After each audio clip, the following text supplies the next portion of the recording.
لوگ جو ہے ان کے ذہنوں میں یہ آتا ہے کہ یہ تو جیسے کہ پہلا حصہ تھا کہ جی خدا کہتا ہے کہ میرے احکام پہلے مانو اور پھر اس کے بعد میں کروں گا، تو کیا اگر آپ احکام کی ادائیگی میں کمزور ہیں تو کیا آپ کی دعائیں قبول نہیں ہوں گی؟ اس میں یہ ہوتا ہے کہ کیونکہ ایمان کے درجے ہوتے ہیں، کفر کے بھی درجے ہوتے ہیں، نفاق کے بھی درجے ہوتے ہیں، تو جس کا جتنا ایمان ہے اس کے حساب سے قبولیت دعا کا مزہ ہر انسان اس دنیا میں چکھتا ہے۔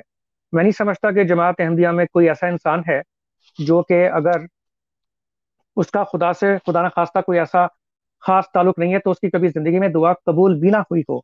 یہ انفیکٹ جو قبولیت دعا اور ایمان کا جو آپ کا مقام ہوتا ہے یہ ڈائریکٹلی پروپورشنل ہے آپس میں۔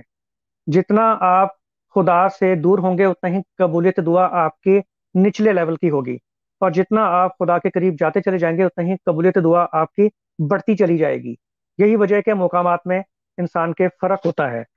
یہاں پہ ایک آیت ہے جو کہ میں خاص طور پہ بتاؤں گا، کیونکہ پہلی آیت جو میں نے پڑھی تھی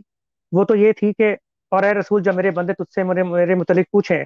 تو تو جواب دے کہ میں ان کے پاس ہی ہوں، جب دعا کرنے والا مجھے پکارے تو میں اس کی دعا قبول کرتا ہوں۔ تو چاہیے کہ وہ دعا کرنے والے بھی میرے حکم کو قبول کریں اور مجھ پر ایمان لائیں تا وہ ہدایت پائیں۔ اب اس آیت میں اللہ تبارک و تعالیٰ نے جو رمضان سے متعلق آیات کے درمیان میں نازل ہوئی ہے آپ سے جو فرمایا ہے،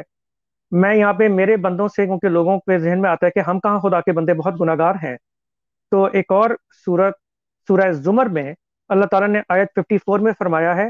تو ان کو ہماری طرف سے کہہ دے اے میرے بندوں جنہوں نے اپنی جان پر گناہ کر کے ظلم کیا ہے، اللہ کی رحمت سے مایوس نہ ہو، اللہ سب گناہ بخش دیتا ہے، وہ بخشنے والا اور بار بار رحم کرنے والا ہے۔ اب اس کا مطلب سیدھا سیدھا یہ ہے کہ میرے بندوں میں وہ تو ہیں ہی جو کہ بہت اعلیٰ درجے کے ایمان کے لوگ ہوں گے، لیکن اگر آپ توبہ کر لیتے ہیں، اپنی جان پہ ظلم کیا ہوا ہے اور آپ ابھی پہلی ہی سٹیج پہ کھڑے ہیں، تو آپ اپنی سچی توبہ کی وجہ سے ہی میرے بندوں میں شمار ہو جاتے ہیں۔ اس آیت کے ایک سے زائد شان نزول بیان ہوئے ہیں، اور جتنے بھی شان نزول اس آیت کے بیان ہوئے ہیں ان سب میں یہ بات کامن ہے کہ کوئی نہ کوئی بہت ہی گناہ گار طبقہ یا کوئی بہت ہی گناہ گار انسان ہے، وہ حضرت صلی اللہ علیہ وسلم کے پاس گیا تھا۔ میں اس سلسلے میں جو دو شان نزول مجھے بڑے اچھے لگے وہ میں آپ سے شیئر کرتا ہوں کہ ایک شان نزول یہ ہے کہ ایسے مشرکین حضرت صلی اللہ علیہ وسلم سے آ کر ملے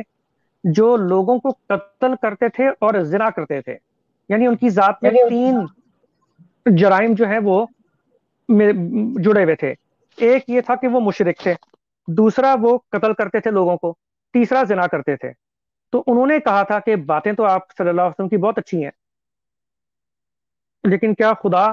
ہمیں معاف کر دے گا؟ یعنی اگر اسلام قبول کر لیں۔ تب جو آیات نازل ہوئیں وہ یہ والی آیات تھیں۔ اسی طرح دوسرا شان نزول یہ ہے کہ حضرت وحشی نے جنہوں نے غزوہ احد میں حضور کے چچا کو شہید کیا تھا، جب وہ فتح مکہ کے وقت ایمان لائے ہیں تو انہوں نے یہ کہا تھا کہ کیا میں بخشا جاؤں گا؟ اس وقت یہ آیات نازل ہوئی ہیں۔ تو اس لیے جو لوگ بہت دور ہیں، ابھی بھی ان کا رمضان ضائع جا رہا ہے، وہ بالکل بھی اللہ تعالیٰ کی رحمت سے مایوس نہ ہوں، اور اللہ تعالیٰ سے پوری امید رکھیں۔ اگر ابھی تک کچھ نہیں کر سکے، it is never too late, دوبارہ شروع ہو جائیں۔ لیکن خدا تعالیٰ جو ہے وہ انسانوں سے ماں سے 70 گنا زیادہ پیار کرتا ہے، اس کی رحمت سے بالکل مایوس نہ ہوں۔ شکریہ۔